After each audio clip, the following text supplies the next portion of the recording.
Okay, if everyone could just put themselves on mute just for this presentation. I'm gonna take questions at the end.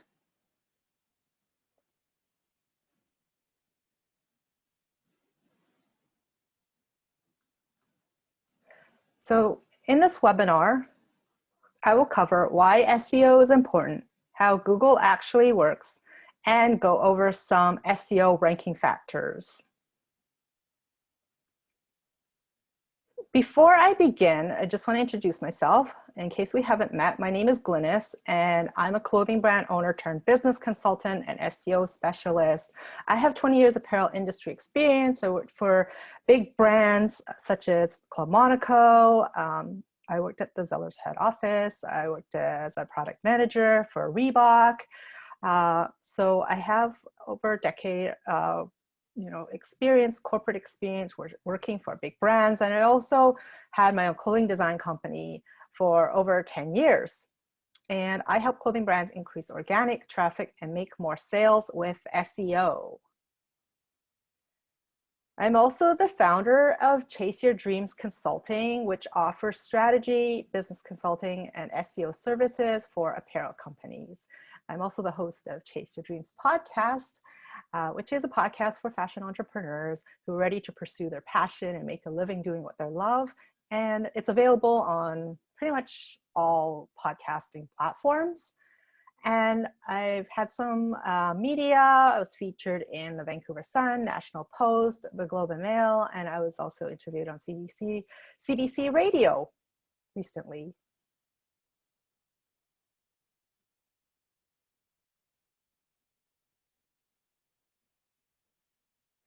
So why is SEO important for clothing brands?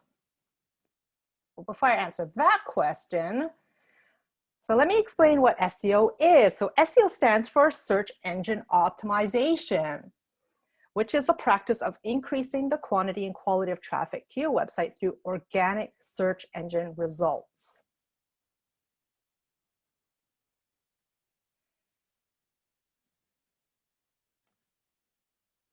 So as many of you probably, can relate to, when you're doing a search on Google, for example, how many of you actually, look at the top 3 results and click on the top 3 results? And like, how many of you actually scroll to the second page? Probably not many of you, right? Most people tend to stay on page 1, which would be the top 10 results of Google. So in SEO, ranking refers to your content's position on search engine results page. And a number 1 ranking means that when people search for a particular term, your web page is the first result, apart from promoted results or ads. And so appearing on the top 3 results is excellent because almost half of the clicks on any search results page go to those positions. So if you think about that, like 50% of clicks go to the top 3 results. And so, appearing on the first page at all within the top 10 result is useful because 95% of people never make it past the first page. So here's an example of a Google search engine results page, what it would look like when you type in a search into the search bar. Say you put in organic cotton t-shirt. So you come up with these results, right? So you see in this example here, the top 2 are advertisements because they say ad right next to it. And then the 3 results that are below those are organic results. And then I just want to explain quickly some terminology. First of all, if you see, where the clickable link is in blue, the link where you could click on, that's called a title tag. Okay, and then the 2 sentences that are right underneath it is a meta description.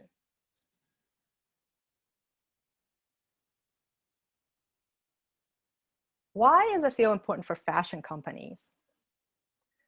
According to Doug Stevens, who is the founder of Retail Profit, he says that e-commerce will rapidly reshape the entire economic model of retail, spelling the end of wholesale. And he said this before the pandemic even happened, right? Because we were already seeing the shift, with brands just moving more towards being online and selling direct to consumer.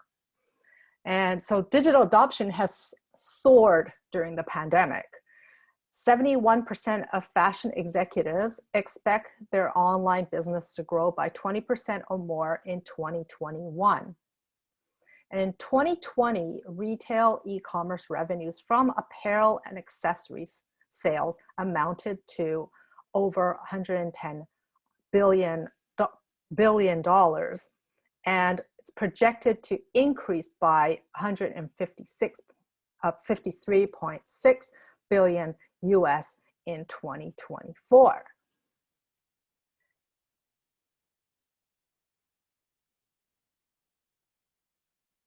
So why does website traffic matter for e-commerce?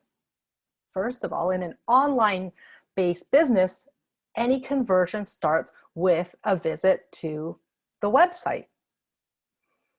And so if you look at these like interesting, there's some pretty interesting research that was actually conducted by SEMrush based on the top traffic sources for fashion companies. And they found that in the US, online fashion stores generated almost half of the traffic with direct visits, meaning that users knew precisely what domain to type in the search bar. And then search traffic ranked second in the list of traffic sources. So this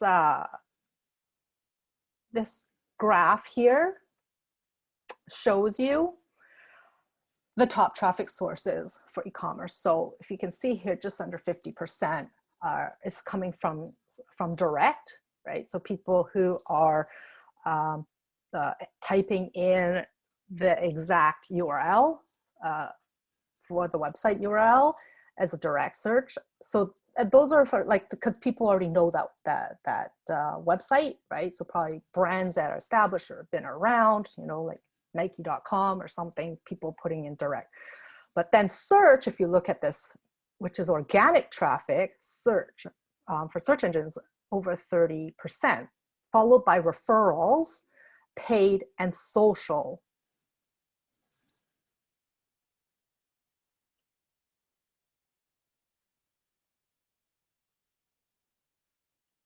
So one notable trend is that mobile traffic is leading the pack.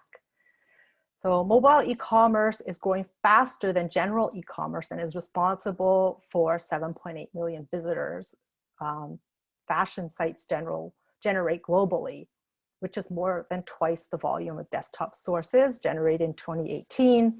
And fashion e-commerce websites are no exception to Google's mobile first principle.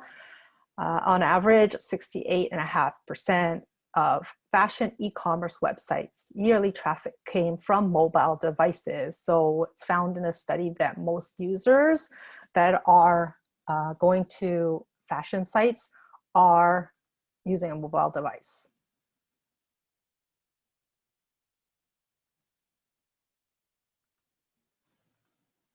So let me talk about how Google actually works.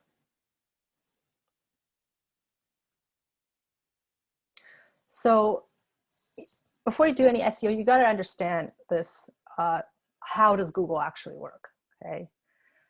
So Google has automated software called search bots or spiders, and these bots go and crawl the web. And then they gather a bunch of data, and then they catalog it and index it from all the catalog of like that there's trillions of web pages out there, right? So the bots go and crawl the web and index it, and then they catalog it all so that when someone does a search, and Google is able to show the most relevant results from that catalog. Okay, so when you do SEO, you're helping Google's spiders to crawl and understand your content. You're also telling Google your content is relevant to certain queries, so your web pages show up in the right search results.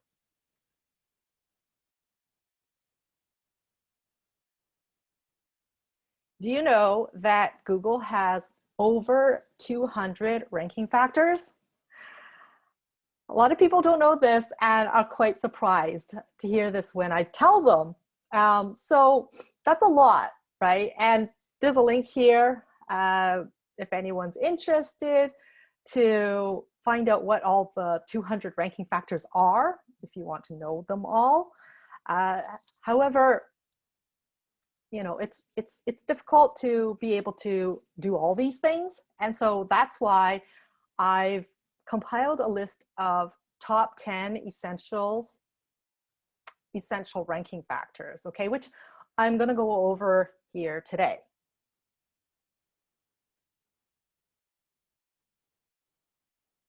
So hopefully everyone had a chance to go and download the SEO ranking factors checklist.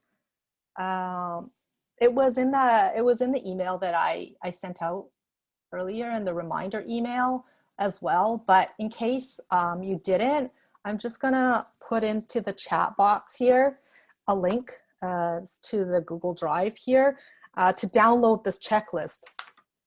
Okay, so it looks like this. It's this checklist here of SEO ranking factors, okay? So, I mean, if you have this in front of you, if not, don't worry about it. You can get it later. I'm gonna go over that in this presentation today. So before I begin, let me just explain, okay, what is SEO, right? I like to explain SEO like with this diagram I created of these three circles. So there's technical SEO, on-page SEO, and off-page SEO, okay? So technical SEO refers to the process of optimizing your website for the crawling and indexing phase. With technical SEO, you can help the search engines access, crawl, interpret, and index your website without any problems. On-page SEO is the practice of optimizing individual web pages in order to rank higher and earn more relevant traffic in search engines. On-page refers to both the content and HTML source code of a page that can be optimized, as opposed to off-page SEO, which refers to links and other external signals. So off-page SEO refers to actions that are taken outside of your own website to impact rankings within search engine results pages. So optimizing for off-site ranking factors involves improving search engine user perception of a site's popularity, relevance, trustworthy, and authority. So you may have heard of something called link building, and that's an off-page SEO activity that you do to gain backlinks and links from other websites with higher domain authority back to your website. Okay, and so that's a pretty important SEO ranking factor for Google, because it's a vote of popularity, right? Relevance, trustworthy, and authority. The more backlinks that you have that are good quality backlinks, right? Not just like, you know, some agencies do some shady practices of purchasing links, and this is frowned upon. It's a black hat practice, okay, that you could actually get penalized by Google by doing stuff like that. But it gets you a lot of backlinks, but these links are totally just like useless. It's spam, right? So it's gonna give you a boost in the short term, right? But Google is gonna see that, and it's gonna penalize you. You could get like blacklisted from it. So don't ever do that. Just stick to proper link building strategies. Okay, so let's get into the checklist here. So these three things here are part of the technical SEO, okay? So number one is having a crawlable website. And that means creating a robots.txt file and submitting your XML sitemap to Google Search Console and making sure your site is HTTPS, secure, has a SSL certificate on it, and using schema markup. So this is to tell Google, like, okay, in order for your site to be crawlable, you need to have these things, right? Because there's no point in doing any SEO if your site's not even crawlable to Google. So you got to make sure you have all these things, done on your site from a technical perspective, okay? And that's also improving your site load time, right? How quickly your website loads. And ideally, you'd want it to load in under 3 seconds. Okay, because anytime the longer it takes for a site to load, there's a higher bounce rate of people just leaving your site. And then the other thing is, like I mentioned about the mobile first, from Google, they want to make sure your site is mobile friendly. So making sure, your site has a responsive design, that it can work across different devices. And you can also check if your site is mobile friendly with there's actual Google mobile testing tool. And you just Google that, Google mobile testing tool, and then you put in your website, and then it'll like tell you, oh, it'll give you green if your site is mobile friendly. So these are all parts of like having mobile friendly site. Okay, and then the other thing would be your website's domain age, URL and authority. So, domain age does have effect on your site's ability to rank. If all things being equal, two sites, one site just has been around longer for 10 years as opposed to a site that's brand new, has just launched, the site that's the older site that's been around for 10 years is going to have a higher domain authority. And what a domain authority is it's usually a way that site's ability to rank. So it's from a scale from 1 to 100. And so the higher the number, like for example, sites like Wikipedia, Facebook, YouTube, obviously would probably have a domain authority of in the high 90s, right? And perhaps if your site is brand new, you'd probably be starting at 1. Okay, and so a good thing to look at is, don't compare yourself and try to aim for like, oh, I need a domain authority of 90. Well, or 65. Say, for example, you're like launching a line of new athleisure or yoga wear, and you're like, I want to compete with Lululemon, but Lululemon, there's been around for longer. They have a domain authority of like 65 or something. So it's not realistic to go and say, I'm going to benchmark myself and say, I want to be, have the same domain authority as Lululemon. You need to find brands, like perhaps as an independent fashion company, see what their domain authority is, right? Find who your competitors are that's similar, right? That's perhaps, a smaller brand, more independent, see what their domain authority is. And then that's a good benchmark, to put yourself against. So when you're doing the competitive analysis, it's good to look at that. So then we're gonna get onto on-page SEO. And so some of the things on-page SEO, there's keyword optimization. So one of the most important activities when you're starting doing SEO is keyword research.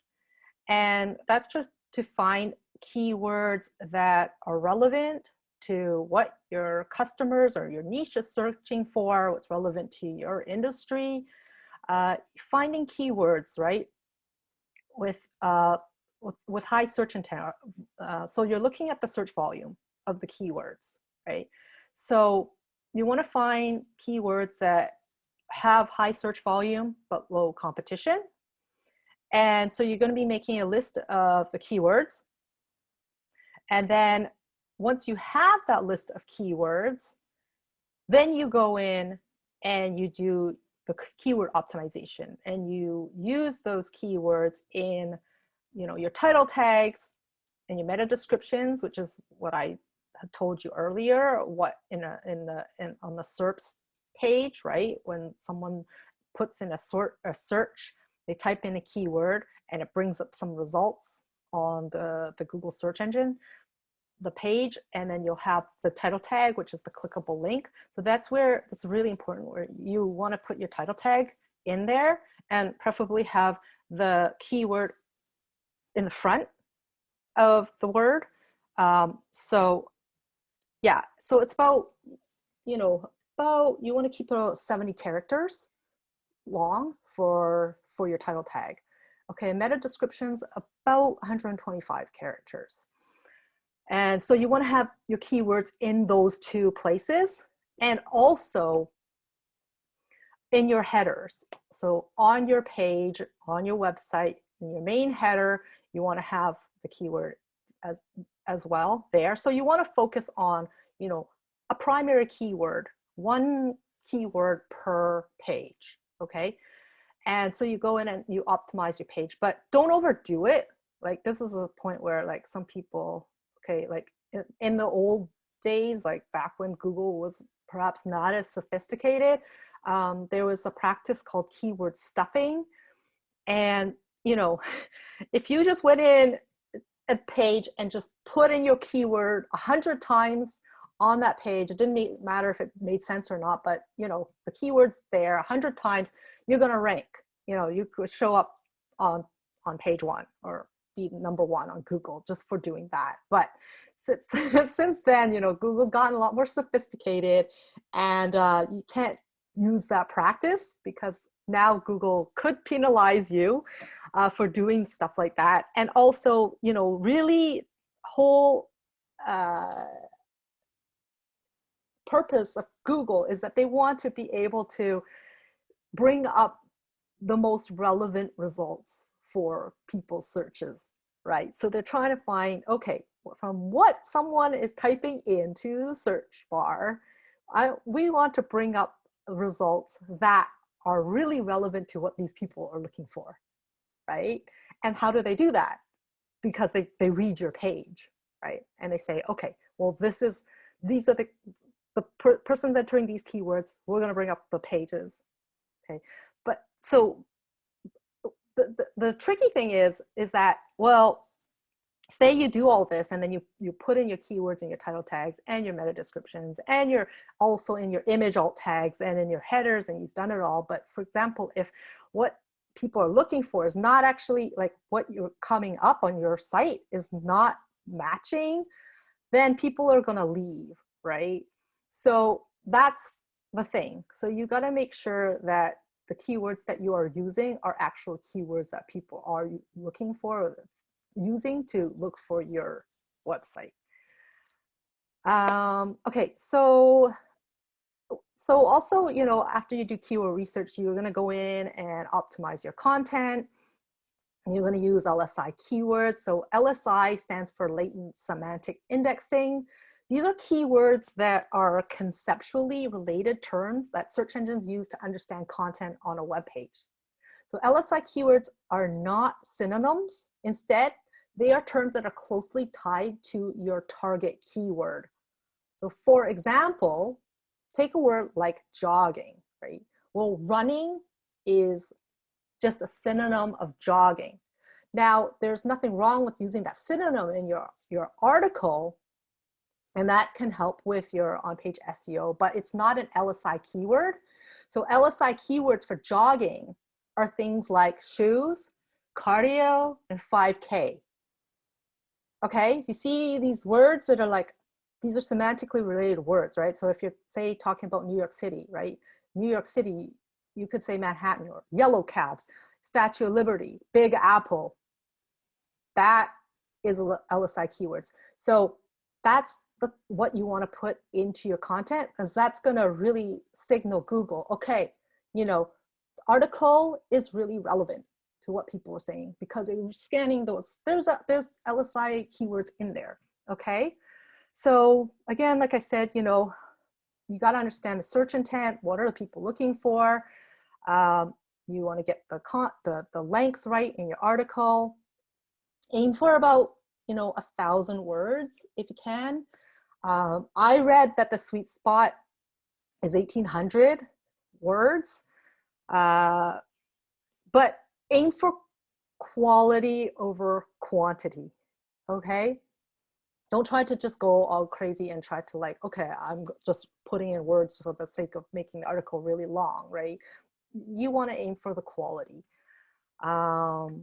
So yeah, so that's, oopsie, that's optimizing content.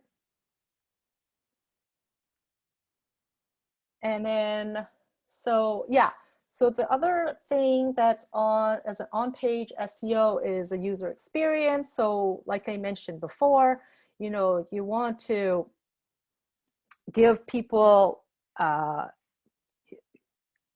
like write content that is good quality, that establishes your authority, like perhaps as an expert in what you do. So you want to keep people on the reading your articles, scrolling through your website, clicking on it, you know, encouraging, putting in some internal links. So linking from within your article, you want to put in some internal links that link to other articles or pages that are within your site. So you want to keep people on your site for as long as possible, right? So that's an important ranking factor, is the click-through rate and dwell time. So dwell time is the amount of time that people spend on your website. Okay, so then these next two factors are off-page SEO factors, which is link building, which I had talked about a little bit earlier in terms of gaining inbound links over to your site. So getting links from other high authority websites, perhaps like, you know, blogs,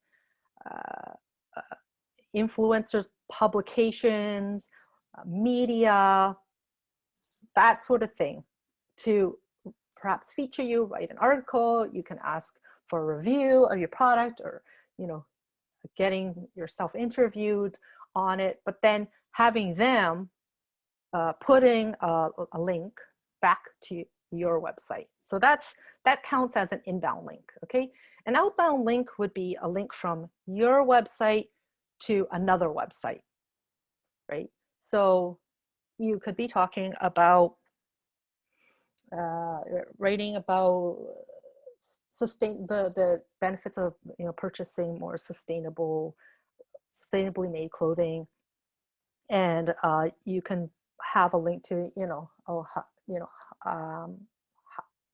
certified, like, boards that certify organic fabrics, like Oikotex or Fair Trade. Like you can link to those organizations, perhaps like reference them, and that would count as like an outbound link. And then internal links, like I said, putting links from your website to another page within your website. So these are the types of links that you want to have on your website. And then social signals, in terms of social media, really, like, you can't really control the SEO part of like Instagram or Facebook, but what you can do is put in your website into the profile pages of all these social media platforms. So it's a good idea to at least create an account, you know, on at least the big the big ones, right? Like Pinterest or Twitter, Instagram, Facebook, YouTube. Create an account, and then, you know, put a link to your website on there. So it's a signal to Google as well. And it, you know, try to keep regular updates and posting on those as well, because they look at that and see what the activity is that's going on. And if there's recent activity going on, it shows that, okay, well, this brand is like, you know, operating and they're in business. And keep in mind, you know, try to keep your content shareable as well. And then local SEO, I'm just going to talk about that a little bit. If you have a physical store, you have a location, a shop, a boutique, or a showroom or studio that people can go and visit during regular work hours, then you can do something called local area SEO, and it's to help your business show up higher on the on local search on the Google Maps page. So it's called the local pack. And so if you optimize your site for local search, then when everyone types in the keywords in their area, that your page will come up in the results for on the map there. And so to do that, you know, you need to set up a Google My Business account and make sure that you have your name, address, and phone number listed on there correctly. And then you want to have business listings or citations. So that's like getting your information listed on directories, Yellow Pages or Yelp, TripAdvisor, any places like that, these directories, and you want to list your business on there, okay? And get the more directories that you're on, right, the better. So that's business listings. And then customer reviews, you want to be getting customer reviews on your Google page. And yeah, doing all this is going to help optimize for local search. And also posting on the Google My Business page as well is also, that also helps. It keeps the content fresh. So that's local area SEO. And I'll answer questions at the end of this presentation. So let me talk about some SEO tools here. So the tool to be able to test your website load speed, it's called gtmetrics.com. Okay, so this is a page, site speed load test, and you just plug in your website and it'll scan it, and then it'll bring you up like a letter grade, you know, A, B, C, D, and how fast and it'll tell you how quickly your page loads, and it'll give you like recommendations, like what you can do to fix it. Maybe you need to, like, you know, compress some of your image files or something, or whatever's taking, you know, to load something that's loading not quick enough. And then you also want to, if you have a brand new website, or if you haven't done this yet, make sure that you set up your Google Analytics account, your Google Search Console, and if you have a local business, Google My Business. Okay, so these are tools that are going to be able to track the performance of your site. The Google Analytics is going to tell you what your traffic is coming from, all the traffic sources. And Google Search Console tells you what keywords that your site is ranking for. And then there's a few tools out there that you can use for keyword research. So Ubersuggest is a free one, except for now he's kind of limited to how many number of searches that you can do for free. Before it used to be all free, but now they're starting to charge for it. I think you're allowed to do up to 3, and then you have to set up an account, and then you have to pay monthly. But you can use those tools up to a certain point. And same with SEMrush. And SEMrush is one that most SEO professionals use. I use SEMrush. I have a paid subscription for it. And like I do all my keyword research and competitive analysis on there. I can even like go and check out and see what backlinks other competitors have. So for example, if I'm working with a client and I'm doing link building for them, so I can actually go in and type in the competitor's website, and I can see what websites they're getting their backlinks from. And so this would be part of the whole outreach strategy that I do for my clients, is that I research this and make a list of the places, like perhaps it's media, their magazines, or, you know, different publications or blogs or whatever they're getting backlinks from. I will go and, you know, make my list and then reach out to those blog owners or to the editors and stuff. But like I said, like link building it's a long time, it's a time consuming process. Okay. If you're doing it correctly, right? There's no shortcut way around this. It's like you have to research, you have to find the places that, you know, are relevant for your market, your niche. You have to make the list, you have to find the contact and who you're going to reach out to. You have to write the emails, right, to each individual person, and then email them and reach out to them and then pitch to them, you know, and how you're going to, and then hopefully in return, you'll be able to gain a link back from that person. Okay, so that's something that I do for my clients. And also, yeah, there's also a Mozbar extension, which is a Chrome extension plugin that tells you a website's domain authority. You can also find out on SEMrush as well, find out what a website's domain authority is. So those are some, I would say, you know, not all the tools that, you know, that I use are out there, but these are probably the main tools to get started if you are doing SEO. Okay. And so here's a interesting question. And maybe you might be thinking this as well right now, is like, well, how long does it take to rank, right? And this is like the $1 million question here. And I wish I could answer that and give you a definite answer, but with SEO, it takes time, okay? It takes time and patience. So the average time for SEO changes to take effect is 4 to 6 months. So it's like planting seeds, right?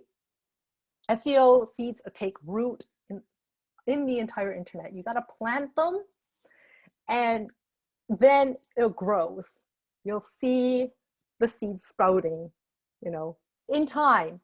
So really, you know, if you want to start out, give yourself minimum of 3 months, right? I tell my clients, you know, I won't work with anyone who can't commit to a minimum of 3 months, because really, that's just a waste of your time and money. If you're not going to be able to commit to 3 months, you're not going to be able to see much results from that. You have to give it time, because really, like, we're at the mercy of Google and Google's algorithms as well, which are always changing, right? So what determines your site's ability to rank?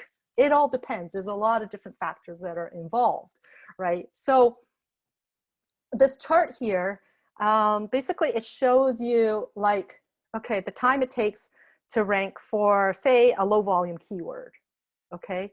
A low volume keyword, perhaps you could be looking at something like a longer tail keyword that's consists of like 3 to 4 words as a sentence form, instead of a primary, like keywords that's very popular, such as like sustainable fashion.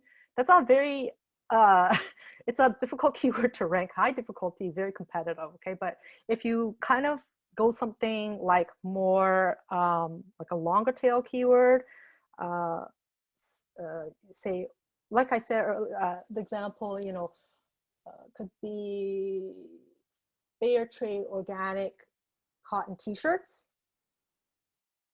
right? So that's a long tail keyword. You have a higher chance of ranking for that if you focus on that. So that's why low volume keywords, you could see results in perhaps 3 months here, right? 3 to 4 months. Medium volume could take 300 days. High volume keywords could take up to a year or more to start ranking for, right? So hopefully you get the idea that yes, SEO takes time and patience, but it's like, as opposed to having paid ads, right, where your traffic stops. As soon as you stop paying for ads, your traffic stops. With SEO, is like the gift that keeps on giving, that you put the time and effort into it, then you'll see your rewards, and hopefully you'll be able to see more consistent traffic, hence resulting in more consistent sales over time. Okay, so before I conclude and take questions, I just wanted to show you my list of services here. I do business consulting. I can do it on a one-on-one, type of package. So if you're someone who has a brand and you're looking for more hands-on, like, more personalized help with your business, whatever stage you're at, whether you're early stages of beginning, launching, to trying to grow your brand. I offer consulting services and mentoring service packages. I also do SEO as well. So if you don't want to DIY all your SEO, then I totally would love to help you with it. I specialize in clothing brands, apparel brands, all fashion related products. I have companies like a jewelry company. I have somebody who does compression socks. I have somebody who has a bridal line, sustainable fashion, women's loungewear. I have someone who does adaptive clothing right now.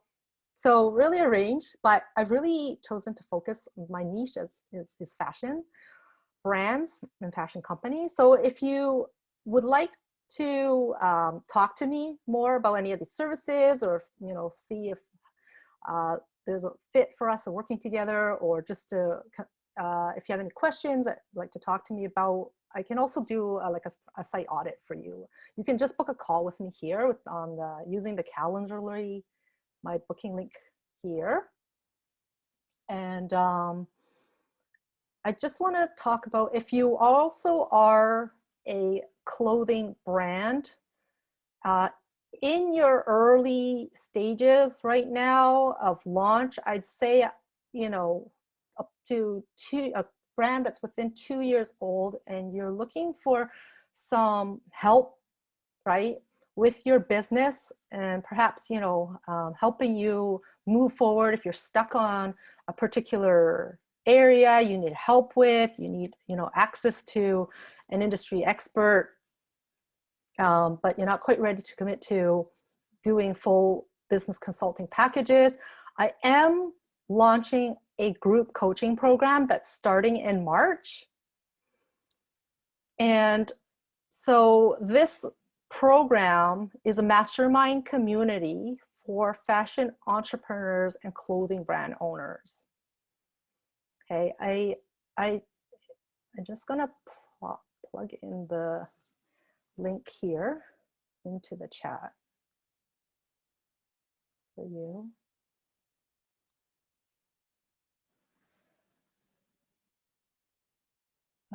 Okay, I see some questions in the chat box. I will get to that. I promise I will get to the questions, but if you can just bear with me, here's the link for the group coaching program. If you guys want to just like open that up, look at that page. She asked for, most of them are in Canada. Hold on, let me see.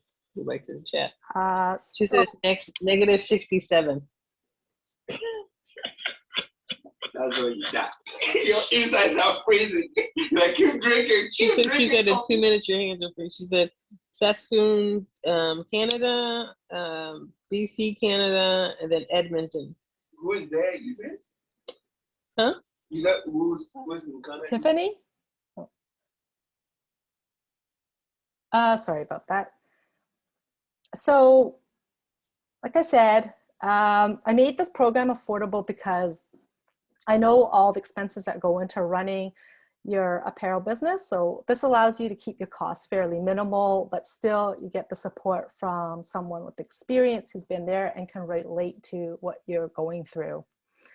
The program is currently set for 3 months. However, at the end of the program, we can extend it month to month, depending on each individual's needs. And, you know, what is special about the program? This is a genuine collaborative experience. You know, unlike other programs out there where there's a leader that's teaching at you, you're working together as a whole to support each other in reaching goals. So within this mastermind, there are many mastermind classes, so everyone is supporting each other, and there's plenty of peer-to-peer support. And in addition, you'll have access to the Chase Your Dreams Slack channel to communicate with myself and others in the program. So you will have opportunities to connect with me. You can reach me through Slack. So you will be getting that support.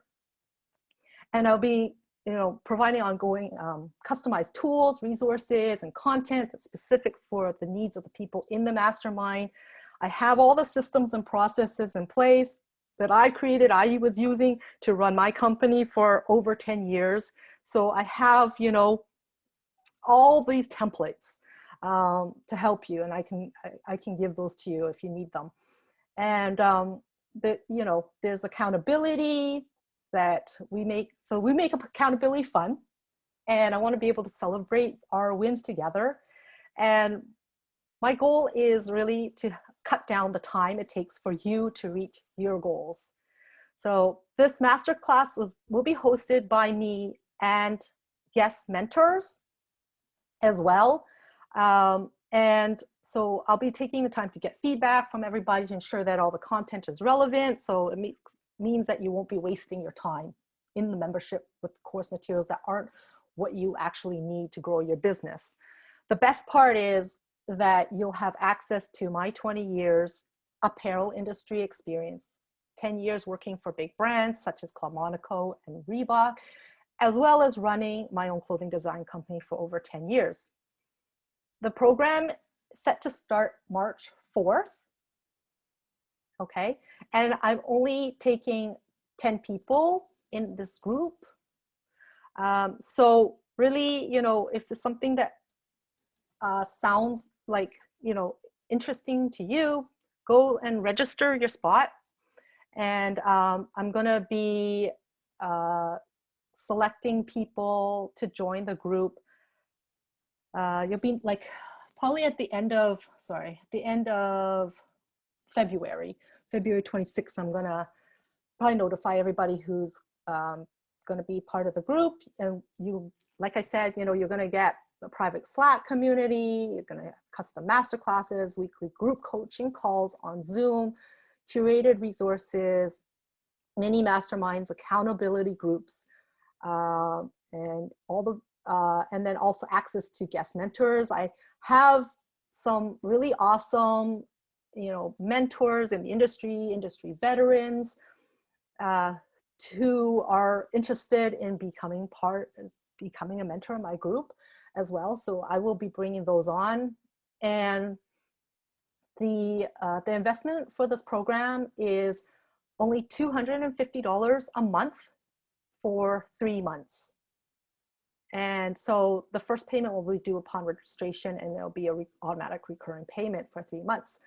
So yeah, that's why, you know, I would love to have you in the program. If it's something that's interesting to you, then please go ahead and fill out the registration form. Okay. And so that's the end of my presentation today. here's my contact information. If you are interested, you want to reach out to me. Here's my contact information. Follow me on Instagram or email me, hello@glynnistao.com.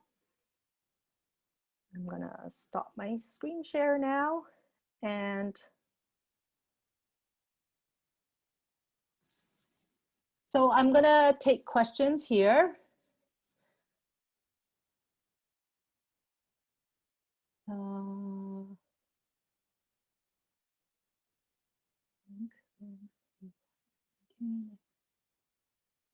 Lots of work to build and maintain. Oh, thanks. Yeah, I appreciate any feedback that you have as well. Hopefully this has been helpful for you all. I know, like, you know, my whole mission is just to take the mystery out of SEO, because I know as creative entrepreneurs, you know, we're designers, we're creative people. We're not technical people, right? And so people often get confused about SEO. And I really think that as entrepreneurs or designers, creative entrepreneurs, brand owners, we should at least all have, you know, a basic understanding of what SEO is and how SEO works, right? Whether you decide to do it yourself or hire someone to do it, but at least you should understand what SEO is and how it works, so that you're able to understand if the SEO is working, right? And understand like how to measure the performance.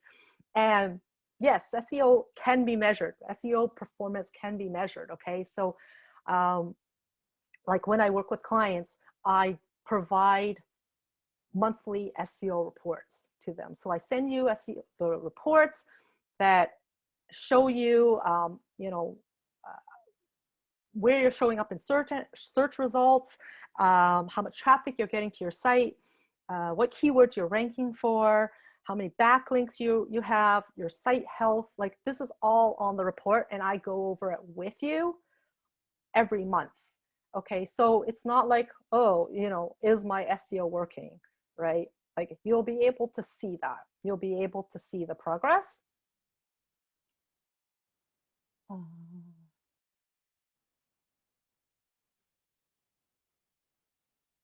Thank you. Oh, thank you. Everyone says it's very helpful. I'm glad. Thank you so much. Does anyone else have any questions they like to ask me?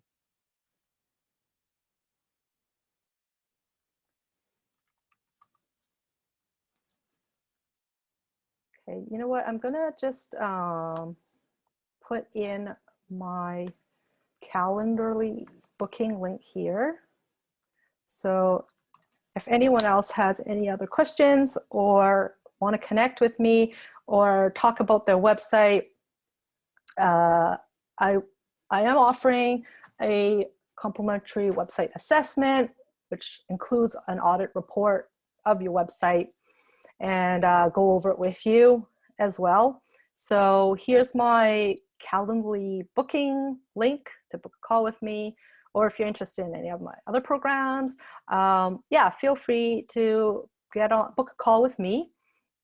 And yeah, if there aren't any other questions, then, oh, and make sure you guys go and download your SEO ranking factors checklist, the one I told you about earlier, okay?